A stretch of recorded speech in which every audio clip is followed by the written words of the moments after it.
দুইটা কথা মনে রাখবা, আমি যেটা পেয়েছি ওটা ডেবিট, আমার কাছ থেকে যেটা চলে যাবে ওটা ক্রেডিট।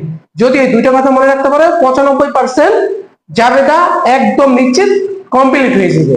তাহলে আমরা প্রথমে ক্লিয়ার পাইলাম, টাকা দিছে কে আমাকে? মালিক। মালিক 5 লক্ষ টাকা দিছে, আমি পেয়েছি টাকা, তার জন্য আমি যেটা পাইছি ওটা ডেবিট, আর এটা হলো মালিক দিছে। আবার এবার কিন্তু আমার কাছ থেকে কিছু চলে যায় নাই, আমি কি পেয়েছি? টাকা পেয়েছি। আমি যদি কোনো সময় টাকা পাই নগদান হিসাব ডেবিট, আমার দায়িত্ব যদি কোনো সময় টাকা যায় নগদান হিসাব ক্রেডিট হইবে। তার জন্য আমরা লিখবো এটা কি দিছে? মালিক দিছে, মালিক নগদ টাকা দিছে, আমরা পেয়েছি নগদ টাকা, নগদান হিসাব ডেবিট। আর মালিক যদি কোনো কিছু দেয় এটা মূলধন হিসাবে গণ্য হয়।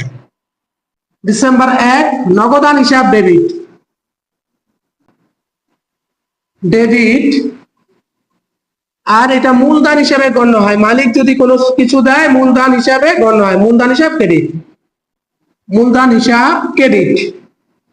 টাকা হলো 5 লক্ষ, ডেবিট সোজা লেখো 5 লক্ষ টাকা, ক্রেডিট সোজা লেখো 5 লক্ষ টাকা। মনে রাখবা কারণ লেখার সময় যদি নগদ ডেবিট হয় এ বৃদ্ধি পায়, সম্পদ হলো এ মানে অ্যাসেট, এটা নগদ আছে তার জন্য এ বৃদ্ধি পেয়ে, কারণ এ বৃদ্ধি। আর মূলধন সবসময়ের জন্য ও ই বৃদ্ধি। জাবেদা ছিল নগদান হিসাব ডেবিট, মূলধন হিসাব ক্রেডিট। নগদ হলো সম্পদ তার জন্য এ বৃদ্ধি, আর মূলধন হলো মালিকানা সত্ত্ব বৃদ্ধি পেয়েছে তার জন্য ও ই বৃদ্ধি।